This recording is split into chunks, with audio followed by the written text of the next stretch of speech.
जब 2 मिनट कहा तो मुझे लगा तुम्हारा थोड़ी देर का काम रह गया है। बोर हो गई हो? नहीं, लेकिन मुझे देखना है कि क्या कर रहे हो तुम। नहीं दिखा सकता जब तक मुकम्मल ना हो। यानी ये देखने का तजस्सुस तो सच में बेबी को भी हो रहा है।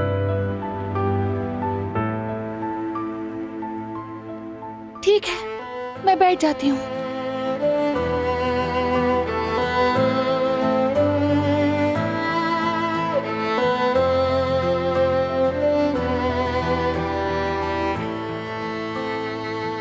इस घर में इस वक्त कोई ऐसा काम तो जरूर हो रहा है जो मुझे मालूम नहीं है, लेकिन मैं जान कर रहूंगी।